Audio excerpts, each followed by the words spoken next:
Among my friends who don't watch anime, there's one complaint which pervades all their opinions. That being, they find anime to be full of expository dialogue. それにしても、この二人の感性の鋭さには驚かされる。念とは、本当は誰もが内に秘めている力。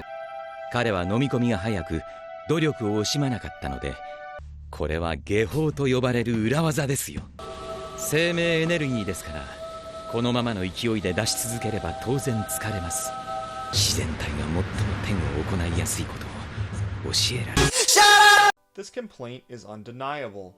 The writing style of Japanese anime is rooted in exposition, but I would argue this practice is a necessity for the types of stories emerging from Japan. For the purposes of this video, I will be talking about the benefits of exposition mostly as it applies to action sequences. While a lot of the points I'm making may apply to exposition in general, I think honing in on a specific aspect of TV shows in general helps illustrate the point I'm trying to make. American television lacks exposition not because it is always better written, but rather because the premise usually does not require much elaboration. With shows like True Detective and Breaking Bad, there is no need to explain the occupations of the main characters, nor the rules they must obey, or any extraneous information which binds their actions. The majority of viewers understand what a cop's job entails, understand they have certain parameters and how they bring justice to criminals, and do not require a general explanation of the criminal justice system. Likewise, audiences know dealing crystal meth is illegal and don't need someone in the show to explicitly state crystal meth is an illegal substance and a crime to possess. Most American stories are based on grounded concepts. Shows about cops, cowboys, hackers, hell, even vigilantes. In the case of superhero shows, often, only the main character has any real power. Thus, they are the only one who needs any explaining, and the fact that they are superhero, by definition, means the rest or majority of society lacks these same abilities. Therefore, while this character may break the traditional concepts of a grounded universe, the rest of the world does not. The rules the characters and story must obey are often parallel to our own, and thus explanation is redundant and unwarranted. Compare this to the premises present in anime. Dragon Ball exists in a world where characters have a magical dragon which grants them wishes and they battle weird alien creatures. They train on top of this massive palace in the sky which is run by half of a Namekian, a weird green alien, whose other half has a vendetta against the main protagonist. Naruto is the story of a bunch of fictional ninjas running around battling in a time before modern technology. They can call upon their inner chakra, or energy, to activate jutsus. These jutsus are basically a license by the author to have characters do things fantastical and not possible in our reality. These include things such as summoning fire from their breath, manipulating earth, controlling puppets, morphing their shadow, controlling bugs, etc. The point is, when I try to explain each of these shows' concepts in brief, it comes across as a disjointed mess. The rules of the world in which anime occupies are often different or contrary to reality. Thus, in order to tell their stories, they often must provide excruciating detail on the world's mechanics for the story to function. Now, even if you were to concede to the fact that this was a necessary part of telling a fantastical and complicated story, that would mean nothing if there was no benefit to these large exposition dumps. Info dumps are, like, you shouldn't have them, okay? You just shouldn't have them. If you find them, don't try to reason with yourself and tell yourself that it's okay in this situation, because you just shouldn't have them. I'm not gonna say there are exceptions. I mean, there are usually exceptions when it comes to writing, but when it comes to info dumping, I really think you should just flat out avoid them. Why bother including them in your show if it's going to be for the worse? Well, this is where I would argue a complicated premise, while not guaranteeing a better show or story, greatly enhances the potential of each. Let's examine a couple different animes. Dragon Ball Z is an anime which, by American standards, holds a very fantastical and unique premise. However, within its own medium, Dragon Ball Z is one of the simpler concepts. People have power and power levels. This power manifests and can be used to fire big lasers or balls of energy. And, yeah, that's about it. There are notable exceptions, of course, such as the Saiyan ability to get stronger every time they battle, the Namekian's ability to fuse with one another, and of course Captain Ginyu's ability to switch bodies. but often these complications do not have a direct effect on the battle at hand. Rather, these powers happen outside of conflict and are later used for the next upcoming fight. Fights in this show usually devolve into bashing each other at full force until someone relents or perishes due to their own ineptitude.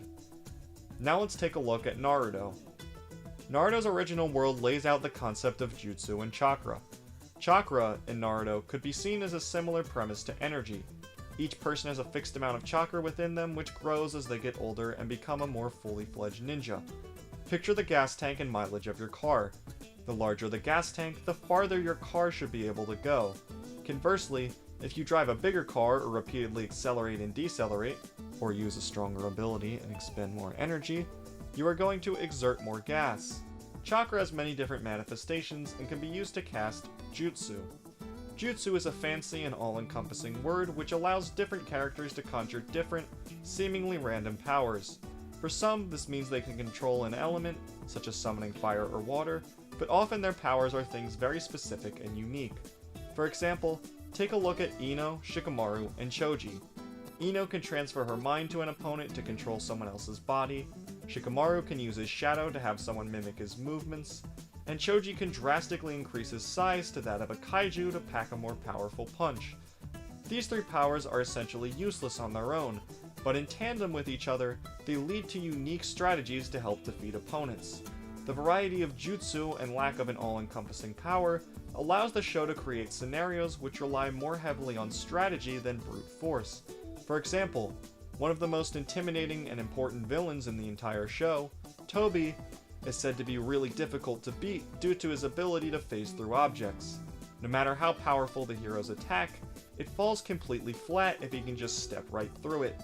Creating abilities like this means the show's characters often need to think of more complex tactics in order to come out on top in the battle, since brute force and inherent strength is off the table. The show elaborates on its complexity even further when it introduces the concept of bloodline techniques and jutsu passed down from generation to generation.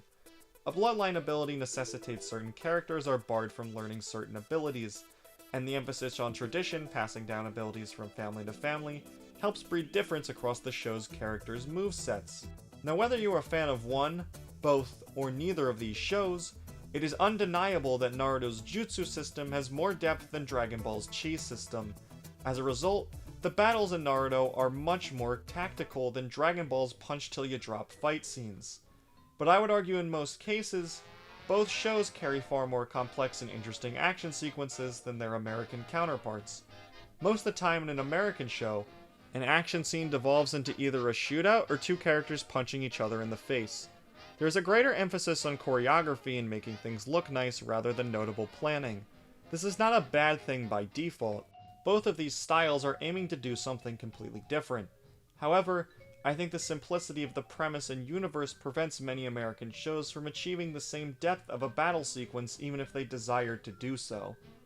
But what if this concept goes even further? How complicated can a premise become? Fate Zero, to me, is the epitome of a show with Western appeal whose premise could only exist in a medium like anime who so heavily relies on exposition. Fate Zero is a battle royale show about something within their universe called the Holy Grail War. In it, 7 normal people are selected to be masters. The masters are given a guardian spirit to battle and compete for them in the war. Each spirit belongs to a different class. The 7 classes are Saber, Lancer, Archer, Rider, Assassin, Caster, and Berserker. Their spirits are heroes of past, come back to life to battle in the war. For example, 2 of the spirits who come back are Alexander the Great and Gilgamesh from the Sumerian legend. While masters and servants are expected to work together in order to win the war, that is not technically required. A master has 3 command seals, where they can order their spirit to do their bidding. But other than that, a spirit is technically allowed to do as it pleases. This, of course, does backfire for some people. Spirits also each have their own unique superpower based on what they did in life or the legend spawned from their existence, allowing for even more complexity in the battles. For example, Lancer possesses a noble phantasm comprised of 2 spears. One of his spears allows him to cancel an opponent's magic, while the other places wounds which cannot be healed. Each character also does well to hide their ability and identity, not wanting anyone else to gain an upper hand. The battle sequences are often based around somehow manipulating or undermining the rules of the traditional game, with masters attempting to kill each other without servants, binding people into contracts, and laying traps. The concept of Western heroes come back to life to battle one another seems like a premise which might appeal to our half of the culture. However, the sheer level of complications and unique circumstances which help turn each fight into a clever game of strategy is something which would be impossible without a shit ton of exposition. The first episode of Fate is heavy in expository dialogue, and the first half of the show is very much centered on explaining the universe and what each character can do. However, the payoff for this is extraordinary. The second half of Fate Zero is one of the most exhilarating seasons of television I have ever seen. With all the groundwork in place and the characters established, each team in the war moves towards brutally murdering their opponents with the complex rules presented in the first half. Characters drop like flies in absolutely devastating and heart-wrenching scenes, one after another. This would be impossible to execute, however, without all this information disseminated prior. We, as an audience, needed to understand those rules in order for the series of events in Season 2 to have any coherence. I would almost compare the abundance of exposition and a difference between the rules of two card games. Let's compare two different Western games, War and May I. In War, the rules are incredibly simple. You and one other person divide a deck in half, you pull the top card off, and whoever has the highest card takes one from their opponent and puts it at the bottom of their deck. If there is a tie, you both place 3 cards face down and repeat the process. This game could easily be explained to a second grader and they would follow it to a T. I know because everyone in my class played this game at that age. However, the game gets dull really fast. It is completely reliant on chance without any strategy or input on the part of the player. All they do is throw cards down and hope their side of the deck has more cards with a higher value. Compare this to May I. May I is a card game played in rounds, with your goal each round being to either get 3 of a kind, 3 of one value of a card, or a straight, 4 cards in a row of the same suit. Each turn, you pick up a card and put one down. In order to do this, you can either draw a card from the top of the deck, or take one from the discard pile of the person before you. If you see a card in the discard pile you want and it is not your turn, you can call May I? Should everyone agree, you can take that card from the pile, and another card as penalty from the top of the deck. Yeah.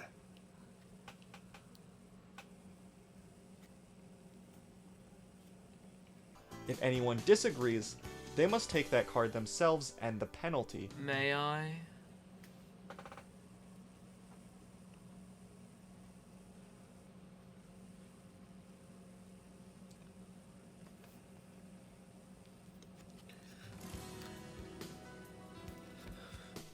Precedence is decided by who is sitting where at the table, with people in front of the discarder and before you getting preference for the card, while those outside the range getting second dibs. Alright, now in case that wasn't clear, so let's assume you're playing in a circle which moves clockwise. If the person to your left discards and you wish to May I, every other person which comes after him to the left gets to decide whether to deny you the card or allow you to take it. If that helps clear it up. I know it's worded a little strange. Each player gets 3 per round. Once you have completed the tasks required of you for the round, you can put those cards down on the table and remove them from your hand. Your goal is to get rid of all the cards in your hand by placing them on the table each round. When someone else goes down, if you have a card that fits into what they have, for example, if someone has a 3 of a kind which is 3 4s and you happen to hold a 4 in your hand, you can put your card down there to dispose of it. The round ends when someone disposes of all their cards. While this game is also heavily reliant on chance to get what you need, there is an undeniable amount of strategy in the nuances. If you see someone going for 4s and you are also going for 4s, do you hope they give up on getting what they need and discard? Or do you discard it so you can allow room in your hand for something else while benefiting your opponent? Do you May I something you might need, or something you may not need depending on the circumstance? Wait.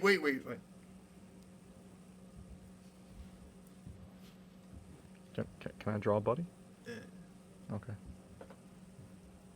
Since your total is added up at the end of the round, if you have a bunch of high cards in your hand, do you just discard them and give up on going down to lower the damage to your total?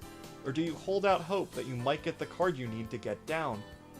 As you can see, by introducing just a couple more elements to a card game, one becomes much more strategic and engaging than the other. Even though both games are rooted in chance and probability, the small amount of extra control given to the player in May-I allows the game to have more depth. Sure, explaining May-I took 3 times the amount of words in Exposition as War, but May-I becomes a much more fun and engaging game to replay because of its complexity. I view media in a somewhat similar manner.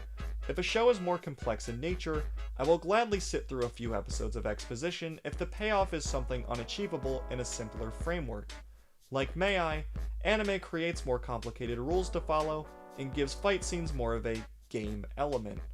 Juxtapose this with Western action sequences where 2 opponents are generally on an equal playing field, saying both are just punching each other in the face or both are just kind of in a shootout, and you can see the Western game is much simpler.